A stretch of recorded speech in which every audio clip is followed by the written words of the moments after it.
With the ending of Group C, we've realized that KT Rolster is not unbeatable.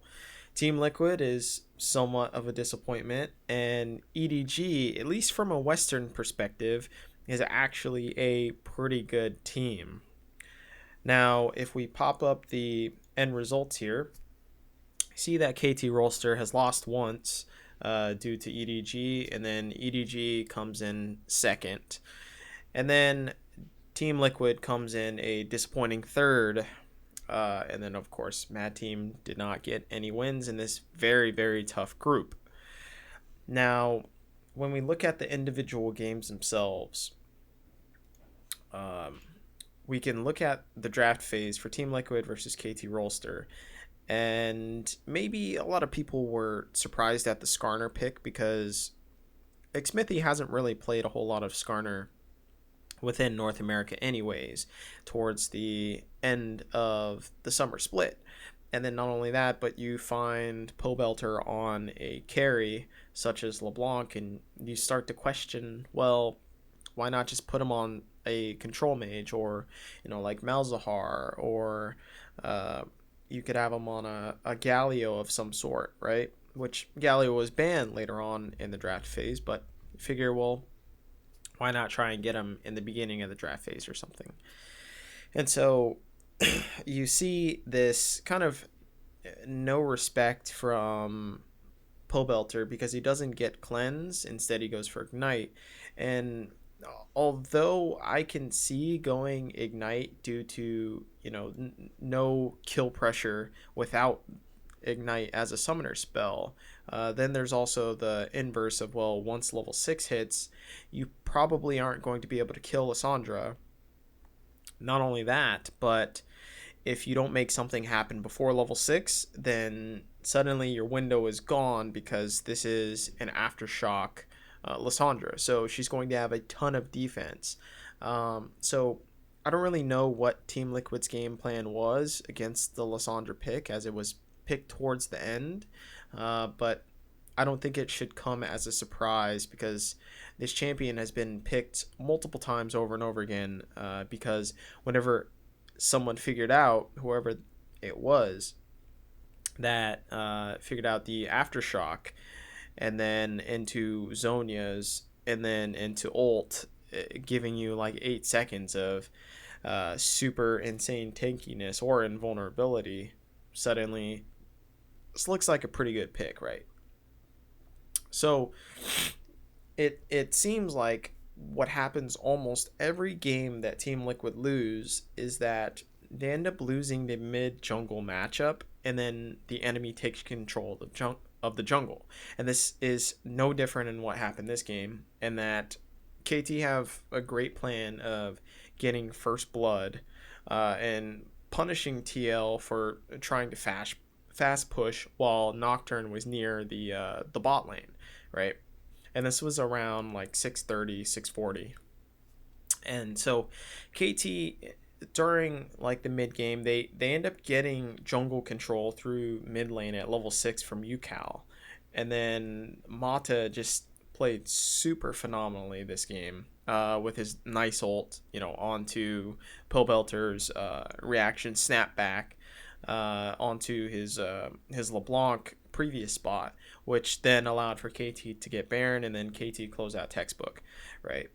So KT pretty much had control over this entire game, and they played like a Korean team would be expected to play, through controlling from the mid jungle matchup, and then going in, placing wards in the enemy jungle, and then choking out and making a great play off of a misstep in the mid game from the enemy team, and then just taking control from there and never letting go.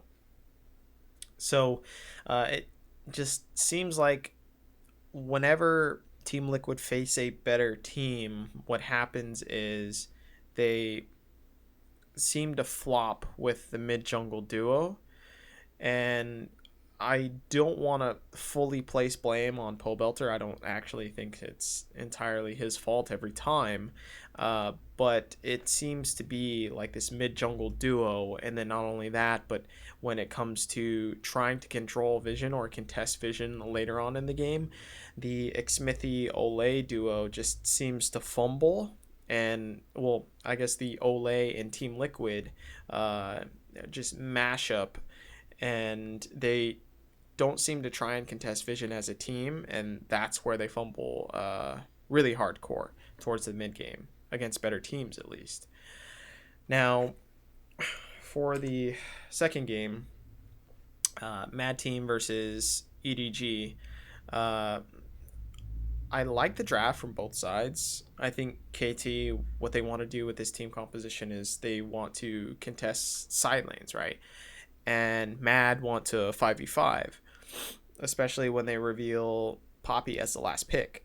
So, uh, what happens during the game is that Mad, they try and contest a Rift Herald with only their bot lane, and then their ADC ends up dying early in this fight, and EDG wins that fight 4-2. And then EDG just start to play towards Ray because he's 4-0-1 at 20 minutes. So throughout this whole game, Breeze and K, the ADC in support of Mad Team, if you didn't know, they played great mechanically this entire game, but Ray is just so far ahead, and he plays so well in team fights, along with the Kaisa scaling, that they're just able to roll over the entire Mad Team lineup. And if you notice, a tendency within this game is that K roams around a lot to help vision control with Kongyu, which seems to be a good type of tendency when it comes from this team.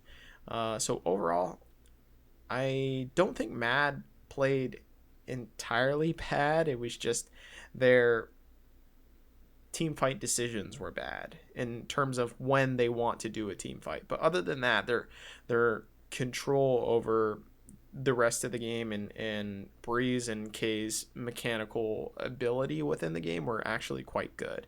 So big ups to them, at least for that, right? So now you have Benny subbing in for Mad Team against Team Liquid. Now, during this game, Team Liquid luckily win this one because that keeps their chances into the tournament, which we'll talk about that later. And so I like Mad's draft. I think its idea originally is to split up TL for team fights, right? From team fights, and get the Nocturne to be able to scale the Jace later on so that he's uncontested in the side lane. And then suddenly you have Impact uh, just afraid of pushing out on the side lane, and then Jace getting priority and being able to kind of dictate the pace of the game and the 1-4 split. And so Mad bot lane at the beginning of the game, they get a really good recall, and since they're running TP, it's an item mismatch between Double Lift and the ADC for Mad. What is it? Breeze. And so, sorry, it's so hard to fucking keep track of all these wildcard teams because you never see the same fucking players in these wildcard matches, or even teams for that instance. Anyways, so uh, yeah, Mad get a good recall. So then suddenly there's this item mismatch of a BF sword against Double If's. I think he's still on a Doran's blade. I want to say something like that. And so TL focus the top lane, and they're eventually able to tilt the matchup and keep the Jace down, which is great. And this is kind of Team Liquid's whole plan, is that they know that the top lane is going to be the lane which the entire game hinges on. And so they're able to keep down the Jace quite well. Impact goes even in CS with the enemy Jace eventually. And then TL's bot lane just gets their advantage mostly by themselves. They They end up getting one gank from McSmithy, but it's really about it. So that was the entire game plan of Team Liquid, and they just end up winning through this way because the Kaisa and eventually outscales, and they just end up winning the game. Um, so for next game, you have EDG and KT Rolster. KT just broke the heart of every single North American fan. And it wouldn't be KT without letting people down at some point, right? They're like the fucking CLG of Korea. You put faith in them, and you think they're gonna go all the way. They're gonna get to the finals or something, and then they end up blowing up or something. So, as a good lesson for North Americans, just don't pay any mind to KT. Just let them sit there in the background. Just fucking just maybe even should have been rooting for EDG in this inverse cycle. It gives more power to KT, and there's like these formulas that start going through. I don't know. You guys know the fucking meme with the lady and the chalkboard and equations and shit or whatever. But so summary of this game. Scout gets a Kali, which is pretty scary because Scout's been on fire. And then Ray just beasts on Urgot. I mean, KT had a good early game with the lane gank bot, and that was when Score was already in the bush bot lane, and then Haro tries to gank, and then the counter gank happens. Okay, sorry, almost had to sneeze. And then the fight at Rift Herald is where KT fall behind a lot because Score gets immediately killed before his ult, as it was on CD or off CD, no, on cooldown, yeah. And then Ray was so scaled and far ahead of his matchup that he was able to just dictate longer team fights throughout the entire game. So a lot of the times you would see Ray just get these ridiculous ults in team fights and then just insane fears into the enemy, KT Rolster, and just fear like 3 or 4 people and just immediately destroy the team fight. So it seemed like the Urgot was one of the main problems within this entire team composition, but it was also that just KT decided to do that terrible Rift Herald fight, which ended up destroying them because EDG got 4 for 1. So it's kind of uncharacteristic for KT to try and do like these ridiculous team fights that just don't really make a whole lot of sense, especially with Score not having his cooldown.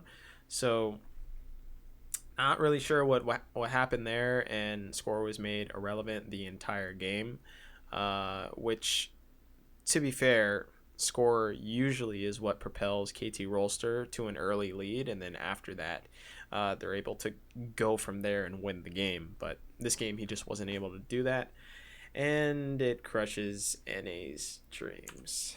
So, speaking of NA win this game. I don't know where Team Liquid was the rest of the tournament. I don't have an answer for you.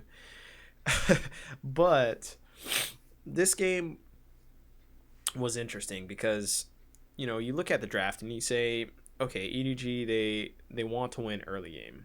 They want to be able to snowball the Lucian and then go from there. Although you're playing into a Xayah, which already has a good early game anyways, or a good early lane phase. So I'm not sure what your plan is there.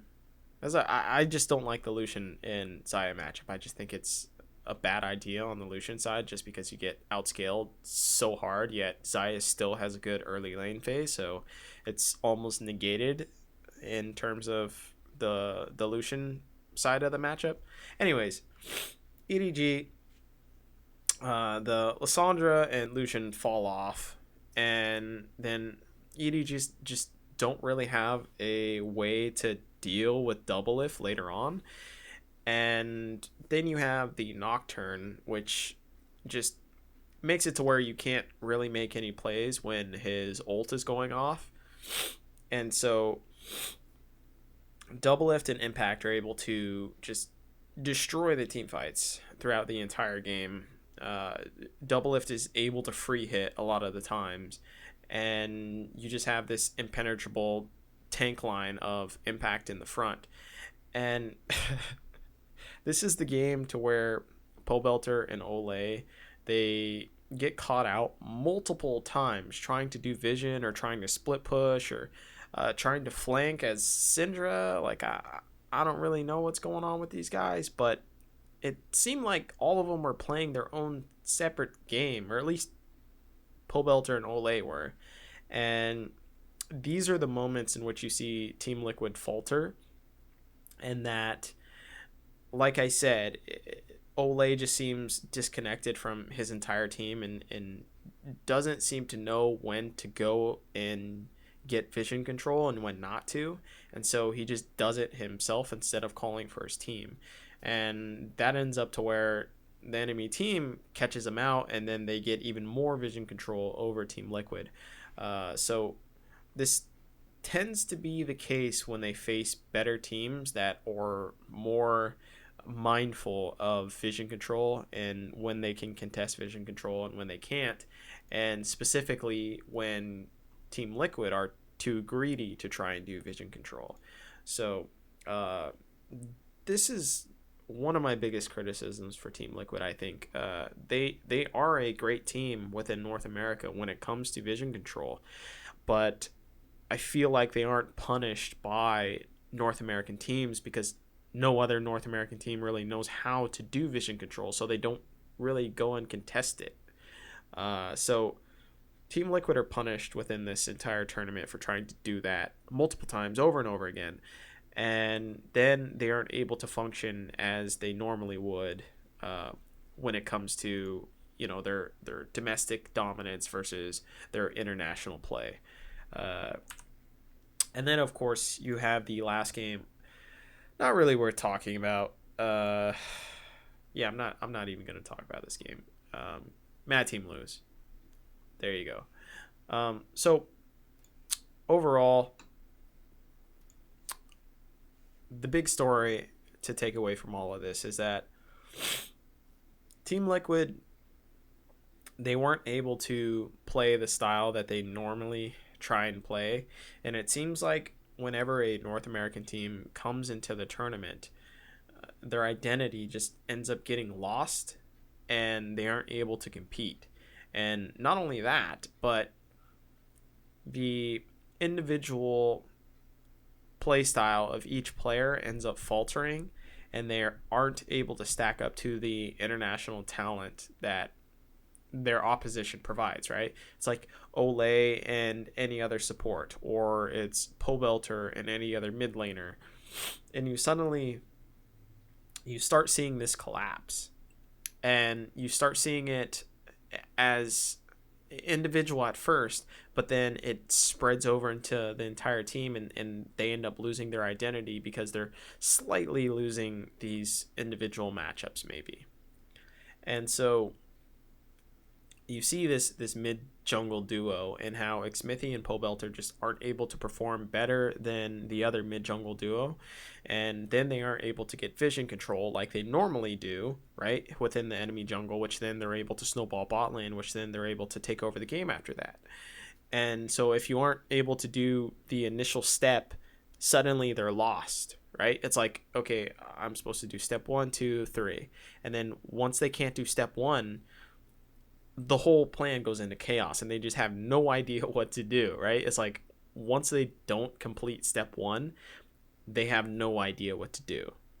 So they have no backup plan when it comes to after step 1, right? If step 1 fails.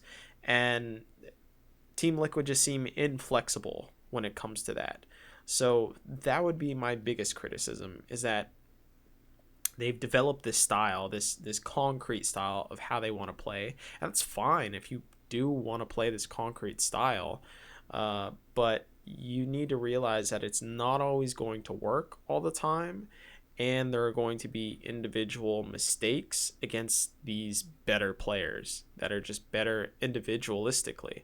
So it it's just always rough to see North American teams go into this and then have a game plan, and then once step one fails, they're completely lost. Like they have no dynamics to their play style. It's fine if you want to play your play style, but don't always do the same step one. Don't always have the entirely same formula. That's fine if your final step is double F carries. Like, completely cool with that. But there has to be a multiple different ways in how you want double lift to carry. And if your other lanes can't step up, or if your vision control can't step up, or whatever, then you need to reevaluate how you actually accomplish your final goal. It can't be the same way every single time. And so that's my biggest takeaway. uh, KT Rolster, they're looking mortal. EDG are actually looking better than I thought they would. So this is going to be a really entertaining quarterfinals. I'm really looking forward to it.